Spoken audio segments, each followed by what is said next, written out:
Hello guys, मैं Anuradha Shiv Shakti channel से आप सबका स्वागत करती हूँ। चलिए शुरू करते हैं हरियाणा जीके का टॉपिक, हरियाणा की नदियाँ, यानी हरियाणा की नदियों का अपवाह तंत्र। नदियों का अपवाह तंत्र। हरियाणा में नदियों का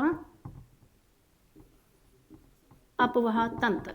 ठीक है, सबसे पहले नदियों का जिक्र हमें कहाँ मिलता है ये पता होना चाहिए।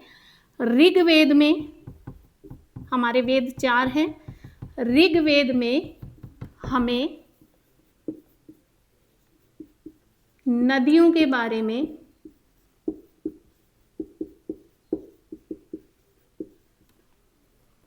पता चलता है।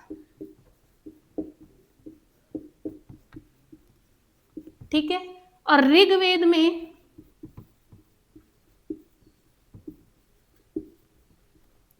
9 नदियों का वर्णन मिलता है। आपसे पूछ लें कि ऋग्वेद में हरियाणा की कितनी नदियों का वर्णन है। ऋग्वेद में हरियाणा की 9 नदियों का वर्णन है।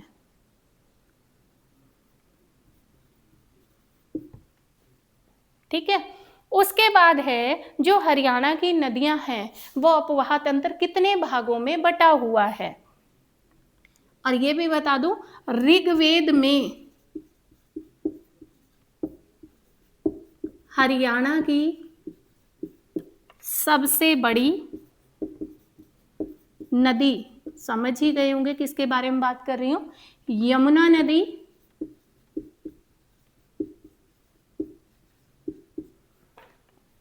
का वर्णन या का जिक्र कितनी बार हुआ है। अगर आपसे क्वेश्चन पूछ लिया जाए, 3 बार हुआ है। 3 बार हुआ है। यमुना नदी का जिक्र 3 बार हुआ है ऋग्वेद में। ठीक है, यानी हरियाणा में नदियों का अपवाह तंत्र, ये हमारा टॉपिक है। और नदियों के बारे में पता हमें कौन से वेद से चलता है, ऋग्वेद से चलता है। ऋग्वेद में हरियाणा की कितनी नदियों का जिक्र है, 9 नदियों का। ये 9 नदियां हमारे उत्तरी और दक्षिणी भाग में बटी हुई है, जो मैं अभी बताऊंगी आपको। ऋग्वेद में हरियाणा की सबसे लंबी नदी है, सबसे बड़ी नदी यमुना नदी का वर्णन कितनी बार हुआ है, 3 बार हुआ है। का जिक्र कितनी बार हुआ है, 3 बार हुआ है। अब चलते हैं हरियाणा में नदियों का अपवाह तंत्र। 2 भागों में है, 2 भागों में बटा हुआ है। एक है उत्तरी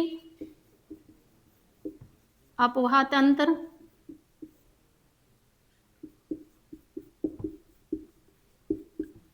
उत्तरी किससे जुड़ा हुआ है, शिवालिक से।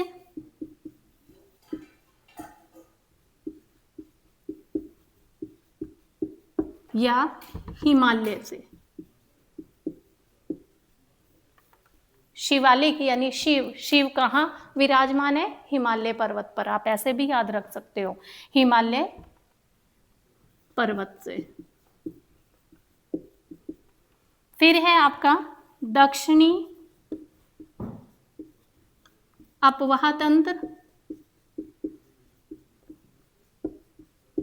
आप देखो, सपोज करो ये हरियाणा है, इसका जो ये ऊपर वाला भाग है ये तो कहलाता है उत्तरी शिवालिक वाला, और जो ये नीचे वाला भाग है ये कहलाता है दक्षिणी। कौन सा है, अरावली वाला, अरावली पर्वत से। और ऊपर वाला शिवालिक पर्वत से। ये ध्यान रखना। ठीक है, यहां तक हो गया। अब नीचे वाला आपका किससे जुड़ा हुआ है, दक्षिण वाला अरावली पर्वत से।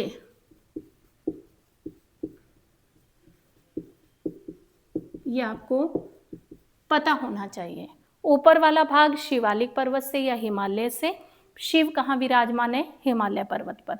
दक्षिण अपवाह तंत्र यानी अरावली पर्वत से, नीचे की अरावली की पहाड़ियों से, ये शिवालिक की पहाड़ियों से निकलती हैं, ये अरावली की पहाड़ियों से निकलती हैं। जो दक्षिणी भाग से नदियां निकलती हैं उनकी संख्या है 4, यहाँ से 4 नदियां निकलती हैं।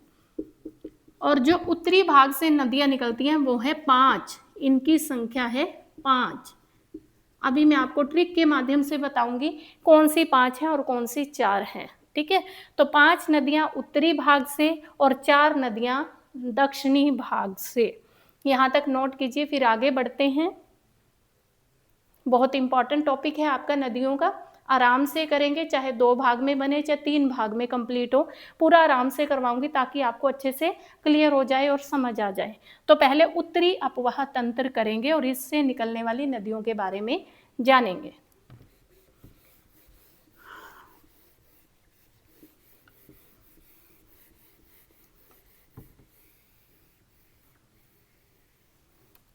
तो ट्रिक क्या है आपकी उत्तरी अपवाह तंत्र।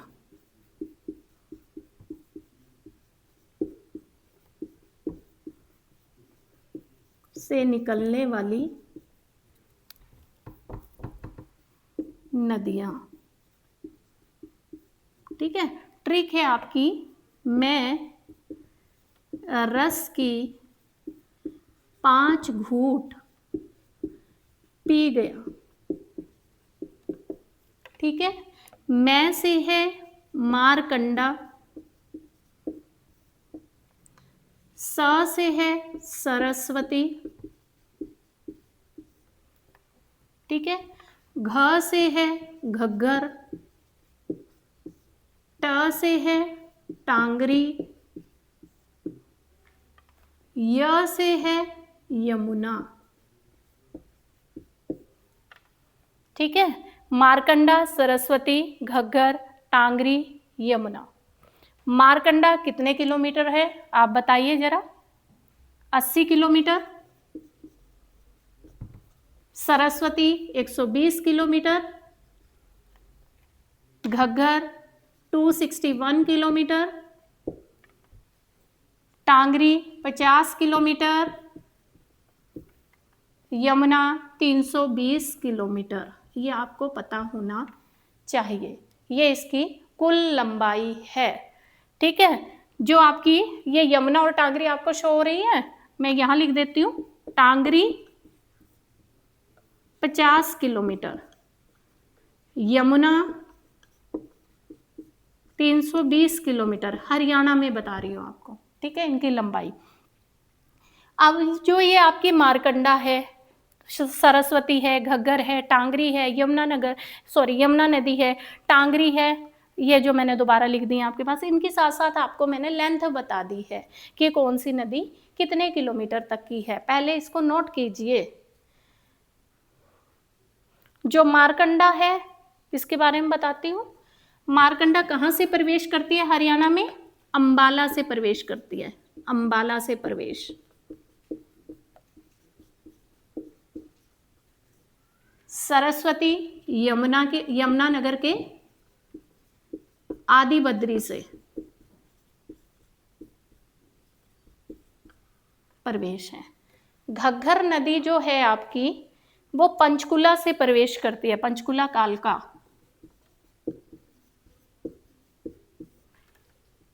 ठीक है, टांगरी और यमुना यहां लिख देती हूं। जो आपकी टांगरी है अंबाला से प्रवेश करती है,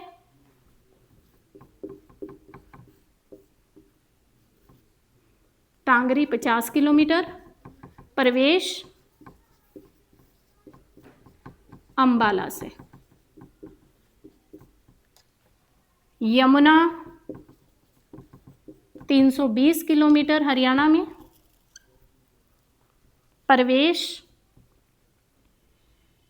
यमुनानगर ताजेवाले से।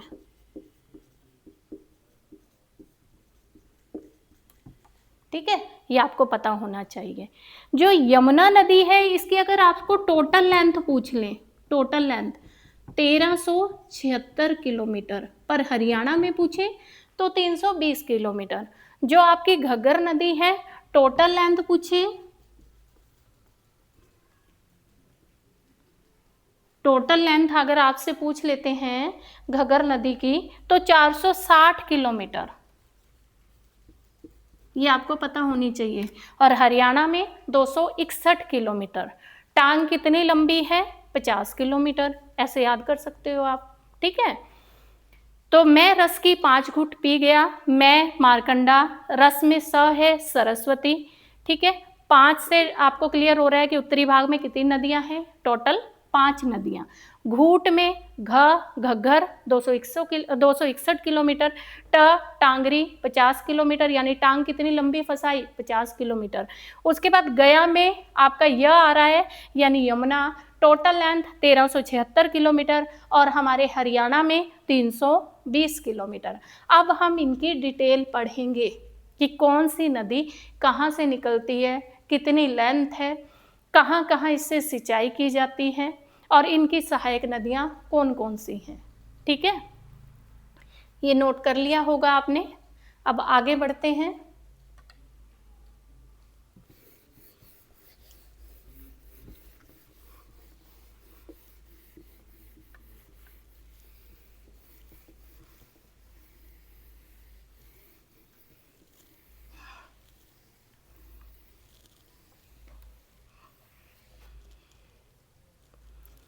सबसे पहले हम डिस्कस करेंगे यमुना नदी।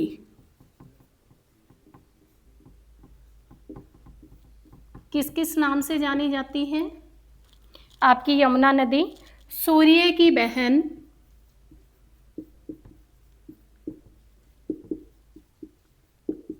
यम की पुत्री, यम मीन्स यमराज, कालिंदी, क्योंकि कालिंदी पर्वत से निकलती है, ठीक है, आदि बहुत से, बारामासी, क्योंकि 12 महीने बहती है, खुला नाला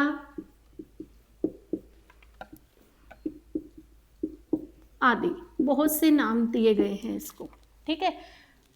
अब हम इसके बारे में आगे पढ़ते हैं। ये तो है इसके नाम। सूर्य की बहन कहा जाता है, यम की पुत्री कहा जाता है, कालिंदी, कालिंद पर्वत से निकलती है, बारामासी, खुला नाला, ठीक है। उसके बाद आती है गंगा की सबसे बड़ी सहायक नदी है, जो यमुना नदी है, गंगा की, यानी गंगा नदी की सबसे बड़ी सहायक नदियों में से है।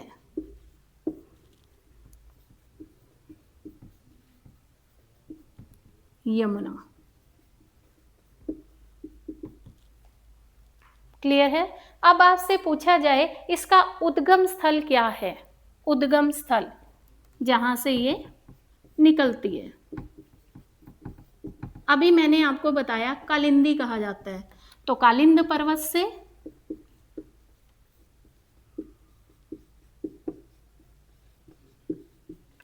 ठीक है, कालिंदी इसीलिए रखा गया इसका नाम, कालिंद पर्वत से निकलती है, उत्तराखंड के उत्तरकाशी जिले से निकलती है, उत्तराखंड के उत्तरकाशी जिले से,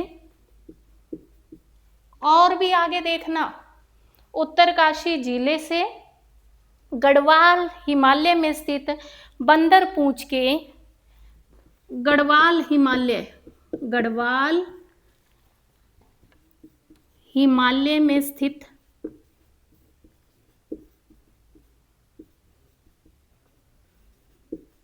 बंदरपूंछ की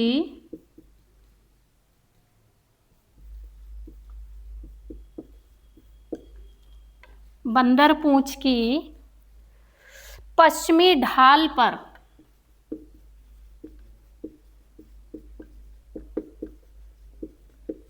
यमुनोत्री,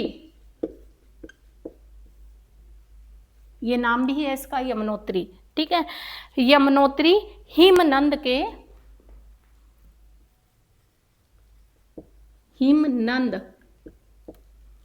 हिमनद के, यहाँ लिख देती हूँ, हिमनद से 6330 किलोमीटर की ऊंचाई से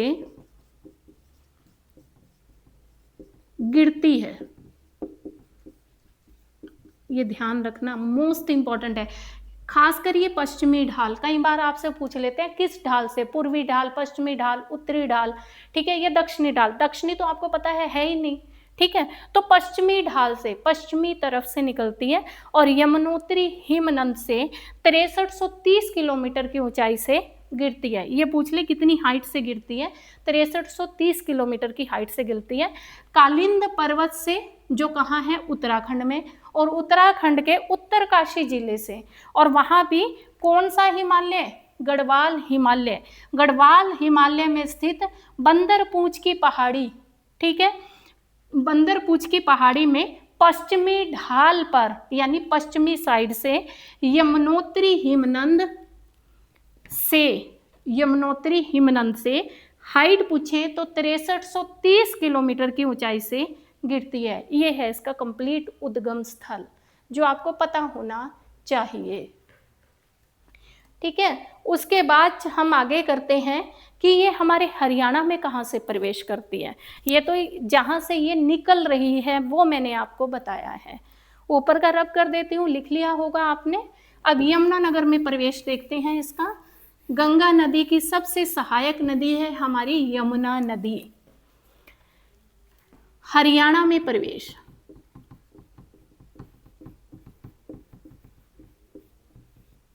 ठीक है, कहाँ से करती है, ताजेवाला से।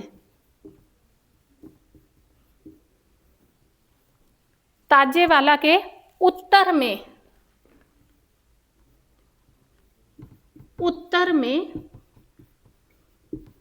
कलेसर, जहां महादेव मठ है, ठीक है, कलेसर के समीप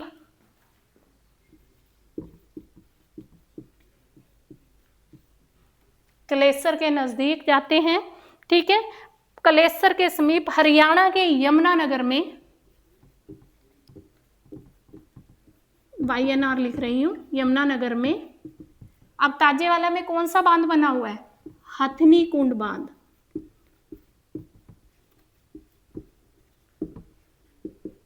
बांध में गिरती है,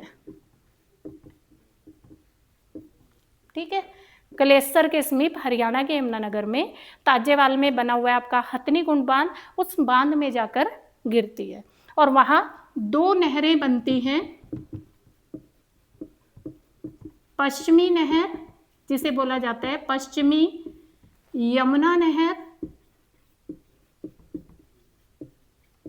और दूसरी पूर्वी यमुना नहर। दो भागों में, यानी दो नहरों में बटी हुई है, पश्चिमी यमुना नहर और पूर्वी यमुना नहर। ये नीचे का आप नोट कर चुके होंगे।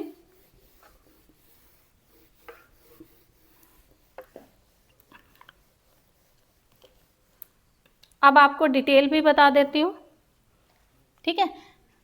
ये इस साइड हमारा हरियाणा चल रहा है, यहाँ दिल्ली भी आ जाता है नीचे, ठीक है। यहाँ पर आपका यमुनानगर, यमुनानगर से ऊपर यहाँ अंबाला, नीचे यमुनानगर के साथ अटैच है आपका कुरुक्षेत्र, इधर आ जाता है, ठीक है। और यहाँ आ जाता है आपका करनाल,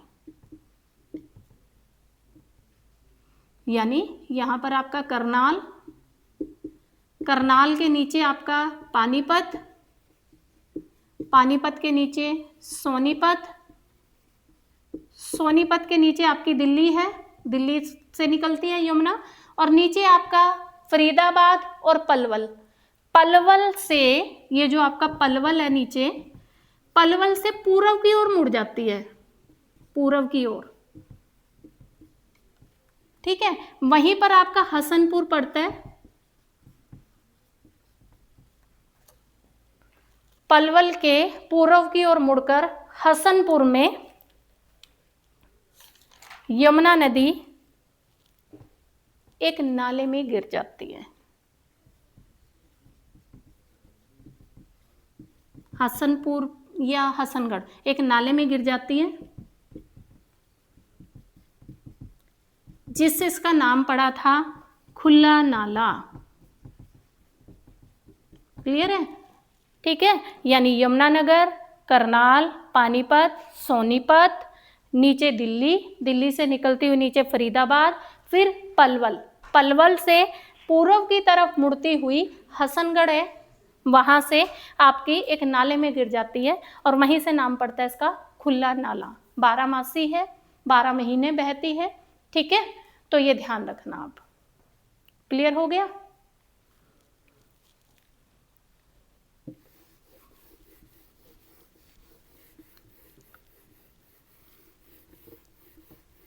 एक बार दोबारा बता देती हूं, यहां से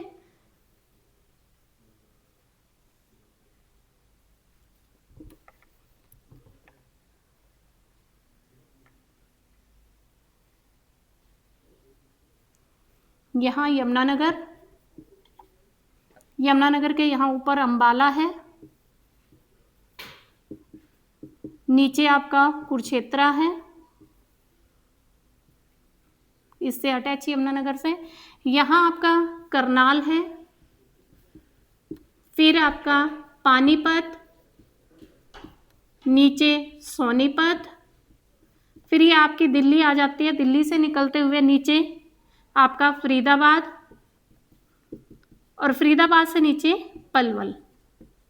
ठीक है, पलवल से क्या होती है, पूर्व की ओर मुड़ जाती है। पूर्व इधर है ना, ईस्ट की तरफ, पूर्व की ओर मुड़ जाती है। ऐसे सपोज करो यहाँ पलवल है, अगर नीचे शो नहीं हो रहा, सपोज करो यहाँ पलवल है, पलवल से इधर पूर्व की ओर मुड़ेगी, और यहाँ हसनगढ़ है, हसनपुर, हसनगढ़, हसनगढ़ में जाकर एक नाले में प्रवेश कर जाती है, जिससे इसका नाम पड़ता है खुला नाला।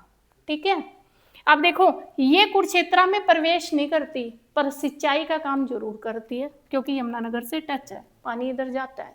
ये खास आपका इंपॉर्टेंट क्वेश्चन बनता है, यमुना नदी ऐसा कौन सा जिला है जिसमें प्रवेश ना कर कर भी सिंचाई का काम करती है? तो आंसर रहेगा आपका कुरुक्षेत्रा, ऊपर अंबाला, क्योंकि दोनों ही टच हो रहे हैं, क्योंकि अंबाला से ही यमुनानगर निकला है तो टच है दोनों, और नीचे कुरुक्षेत्रा है आपका।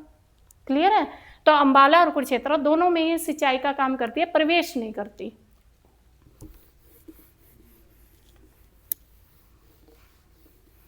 अगर आपसे पूछा जाए यमुना नदी की सहायक नदियां, यमुना नदी की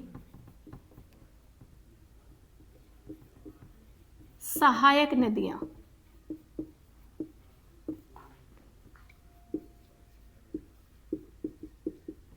एक तो सोम नदी, जिसे सोम्ब भी बोलते हो। ठीक है, सोम्ब नदी, पथराला, थापना, बूढ़ी यमुना, पथराला, थापना, बूढ़ी यमुना। ठीक है, सोम नदी इधर आपके खिजराबाद साइड पड़ती है। हनुमान गंगा, साहिबी नदी,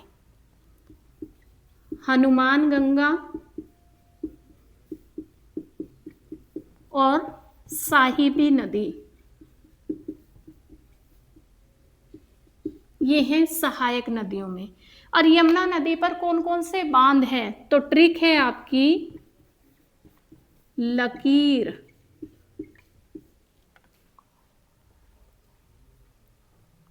ठीक है, ये बांध, बांध की ट्रिक कौन कौन सी? ल से लखुआर,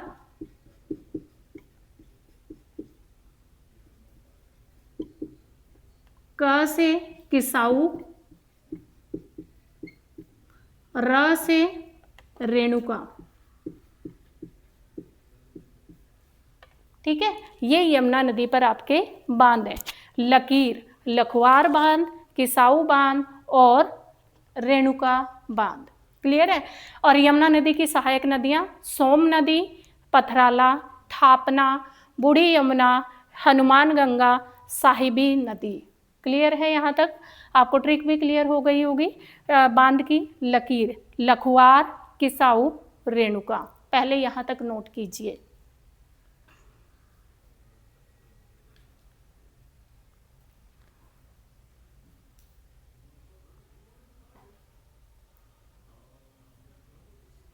आगे है हमारे यमुना नदी से सिंचाई की जाने वाले क्षेत्र।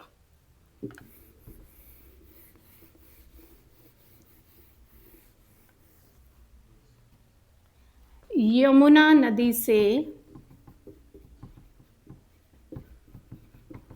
सिंचित क्षेत्र, यानी जहां यमुना नदी से सिंचाई होती है। अभी मैंने बताया आपको अंबाला में प्रवेश नहीं करती पर सिंचाई का काम करती है क्योंकि यमुनानगर से टच है। कुरुक्षेत्र में प्रवेश नहीं करती पर सिंचाई का कार्य करती है क्योंकि यमुनानगर से टच करता है। तो आपका अंबाला हो गया, कुरुक्षेत्र हो गया, और नीचे जो डिस्ट्रिक्ट अटैच थे यानी पानीपत,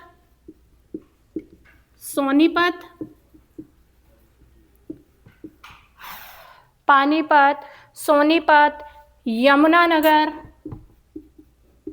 हिसार, क्योंकि ये इधर टच हो जाते हैं ना सोनीपत से, हिसार हो गया आपका, रोहतक,